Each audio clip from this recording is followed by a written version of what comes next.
재단법인 통일관한음이 지난 6월 24일부터 26일까지 강원도 평창 휘닉스파크에서 열린 한국대학생 선교회 여름수련회에서 통일박람회 부스를 운영했습니다. 통일관한음은 모태분단이지만 통일은 하고 싶어를 주제로 총 4개의 부스를 운영했습니다. 첫 번째 부스는 북한이 최근 내세운 적대적 두국가론의 배경과 목적을 알아보는 공간입니다. 2023년 12월 북한은 남북관계를 적대적 두국가로 규정했습니다. 남한과는 더 이상 같은 민족이 아니며 통일도 추진하지 않겠다고 선언한 겁니다. 그렇다면 북한은 왜 이러한 두국가론을 제시했을까요? 가장 큰 이유는 체제를 유지하기 위해서입니다. 과거 북한 주민들은 국가가 운영하는 사회주의 배급체계 안에서 생활했습니다. 하지만 배급체계가 한계에 이르면서 주민들은 장마당이라고 불리는 시장에서 물건을 사고 팔며 생계를 이어가기 시작했습니다. 시장 경제를 경험한 주민들이 늘어나고 외부 정보와 남한 문화가 조금씩 유입되면서 북한 당국이 주민들을 이전처럼 통제하기는 점점 어려워졌습니다. 특히 남한 드라마와 음악, 말투와 생활 방식은 북한 주민들에게 우리가 알고 있던 세상과는 다른 현실이 존재한다는 걸 알게 했고, 이는 북한 정권에 큰 위협이 됐습니다. 북한이 지난 2020년 반동사상문화배격법을 제정한 것도 이러한 위기의식을 보여주는 사례입니다. 이 법은 남한 드라마와 음악을 시청하거나 남한식 말투를 사용하는 행위를 강하게 처벌하도록 하고 있습니다. 두 번째 이유는 통일이 남한 중심으로 이뤄지는 것에 대한 북한의 불안 때문입니다. 과거 북한이 남한에 비해 경제적으로 우위에 있을 때는 통일을 적극 주장했지만 경제를 비롯한 문화, 생활 수준에서 역전이 일어난 뒤에는 북한이 통일을 두려워하기 시작했습니다. 통일을 계속 말하는 것이 북한에 불리하다고 판단한 지도부는 통일을 지우고 남북을 아예 서로 다른 두 국가로 규정하려고 하고 있습니다. 세 번째 이유는 핵무기 사용을 정당화하는 것입니다. 남북을 같은 민족이 아닌 적대국으로 규정할 경우 유사시 핵무기 사용의 명분을 만들 수 있기 때문입니다. 결국 북한의 적대적 두국가론은 체제 생존과 통일 지우기, 그리고 핵 전략을 위한 정책이라고 볼 수 있습니다. 그렇다면 우리는 북한이 주장하는 두국가론을 그대로 받아들여야 할까요? 부스에서는 두국가를 인정하는 것이 어떤 의미를 갖는지도 함께 살펴봤습니다. 남북은 현재 서로 다른 정부가 존재하지만 헌법과 남북기본합의서 등에 따라 통일을 지향하는 특수관계로 규정돼 있습니다.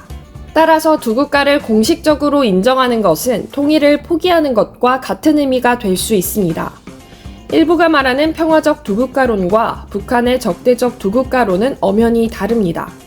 북한이 말하는 두 국가는 남한을 적대적 국가로 규정하고 핵무기까지 사용하겠다는 선언입니다.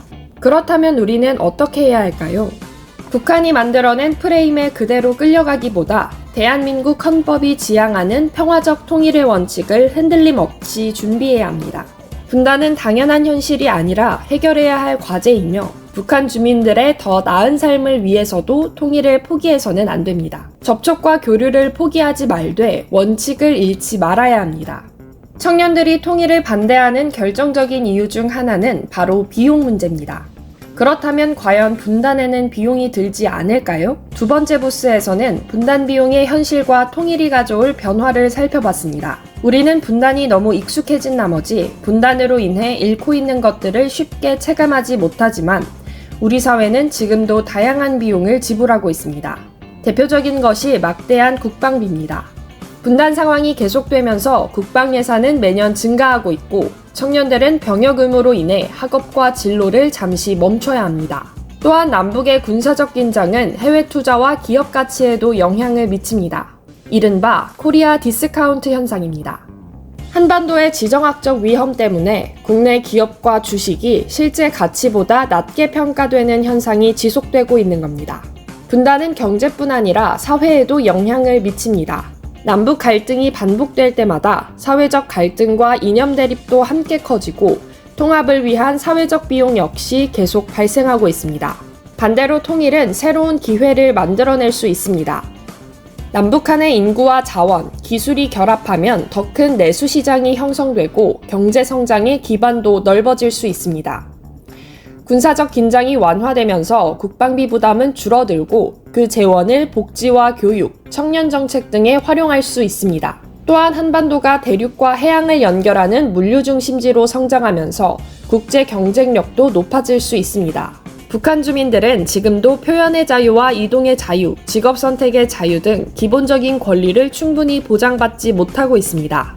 공개 처형과 정치범 수용소, 강제노동, 해외 노동 착취, 탈북민 강제 북송 문제 등 다양한 인권 문제가 지금도 계속되고 있습니다.